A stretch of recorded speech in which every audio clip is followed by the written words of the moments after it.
PTI के 6 से 7 मेंबरान मुल्क से बाहर हैं। पीटीआई नंबर्स पर फ्रॉड कर रही है। वजीर दाखिला राना सनाउल्लाह ने मोनी सिलाही पर भी जहाज भरकर पैसे बैरून मुल्क ले जाने का इल्जाम लगा दिया। दावा किया कि मोनीस अब वापस नहीं आएंगे। अता तारड़ ने भी मुतनब्बे किया, पीटीआई ने ड्रामा किया तो जियो फेंसिंग के जरिए अराकीन की लोकेशन बता देंगे।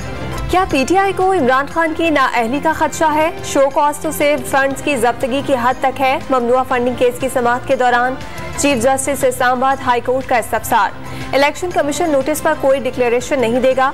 चीफ जस्टिस आमिर फारूक के रिमार्क्स। लाहौर हाई कोर्ट ने वजीर आला पंजाब के अबूरी रिलीफ में कल तक तौसी कर दी। असम्बली तहलील न करने का हुक्म भी अगली समाअत तक कायम रहेगा। केस की मजीद समाअत कल होगी। परवेज इलाही की इमरान खान से मुलाकात, केस से मुतालिक तबादला ख्याल। पंजाब में एतमाद के वोट के लिए तैयारियां मुकम्मल रखने पर इत्तफाक। बल्दियाती इंतखाबात पर एमकेएम के तमाम धड़े एक पेज पर आ गए। फारूक सत्तार ने कराची और हैदराबाद में लिसानी बुनियाद पर हल्का बंदियां मुस्तरद कर दी। लड़ना छोड़ दिया है, भूले नहीं। इंसाफ नहीं होगा तो अमन की जमानत नहीं दे सकते। खालिद मकबूल सिद्दीकी का वाज़ेह पैगाम। फारूक सत्तार भी बरस पड़े। बल्दियाती इंतखाबात पर पीपल्स पार्टी और जमात इस्लामी के दरमियान गठजोड़ का दावा।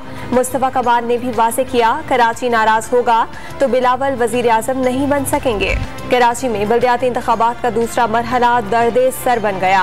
पीपल्स पार्टी में कानूनी सतह पर मुशावरत। अदलिया में क्या जवाब दिया जाए, एमकेएम कैसे राजी हो? मुश्तरका दोस्तों ने बीच का रास्ता निकालने का मशवरा दे दिया। सिंध हुकूमत क़यादत के हतमी जवाब की मुंतज़िर। पावर प्लांट्स के लिए दरामदी LNG की खरीदारी की शराइत में नरमी। इक्तसादी राब्ता कमेटी ने दरामदी यूरिया भी महंगी करने की मंजूरी दे दी। इसाकदार की ज़ेर सदारत इजलास में 50 किलो यूरिया की कीमत 2150 रुपये से बढ़ाकर 2340 रुपये कर दी गई।